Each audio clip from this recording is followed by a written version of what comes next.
एक समय की बात है, एक राज्य में एक राजा राज्य करता था। एक दिन उसके दरबार में एक विदेशी इंसान आया और उसने राजा को एक सुंदर पत्थर उपहार स्वरूप प्रदान किया। राजा वह पत्थर देखकर बहुत खुश हुआ। उसने उस पत्थर से भगवान विष्णु की मूर्ति बनाकर उसे राज्य के मंदिर में स्थापित करने का निर्णय लिया और मूर्ति बनाने के लिए राज्य के महामंत्री को सौंप दिया।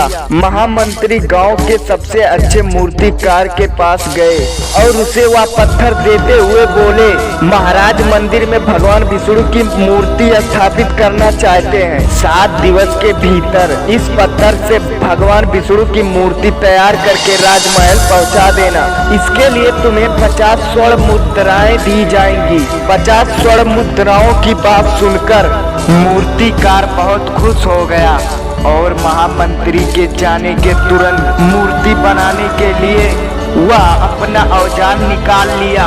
अपने औजारों में से उसने एक हथौड़े से वार करने लगा, मगर पत्थर जैसे का तैसा रहा। मूर्तिकार ने हथौड़े के कई वार पत्थर पर किए, मगर पत्थर नहीं टूटा। 50 बार प्रयास करने के बाद भी मूर्तिकार ने अंतिम बार प्रयास करने के लिए जब हथौड़ा उठाया, मगर यह सोचकर हथौड़े से पत्थर पर वार नहीं किया कि जब 50 बार वार करने के बाद पत्थर नहीं टूटा तो अब क्या टूटेगा।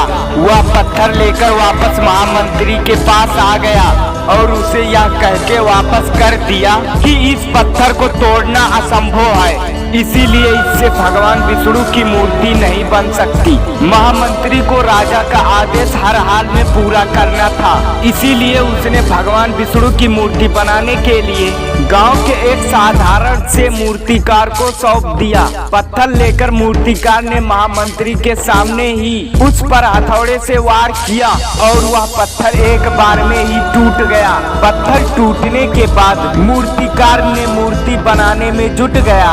इधर महामंत्री सोचने लगा, काश पहला मूर्तिकार ने एक बार और प्रयास किया होता तो सफल हो गया होता और 50 स्वर्ण मुद्राओं का हकदार बनता। तो दोस्तों, ऐसे ही हमारे साथ भी होता है। कई बार हम ऐसे सिचुएशन का सामना करते हैं और उसमें असफल हो जाते हैं तो हमारा आत्मविश्वास जगमगा जाता है और हम प्रयास किए बिना ही हार मान लेते हैं। कई बार हम 1-2 प्रयास में असफलता मिलने पर आगे प्रयास करना छोड़ देते हैं। अगर जीवन में सफलता प्राप्त करनी है तो बार बार असफल होने पर भी तब तक प्रयास करनी नहीं छोड़नी चाहिए जब तक आपको सफलता नहीं मिल जाती। क्या पता जिस प्रयास को करने के पहले हम हार मान लेते हैं वही हमारा अंतिम प्रयास हो और उससे हमें कामयाबी प्राप्त हो जाए।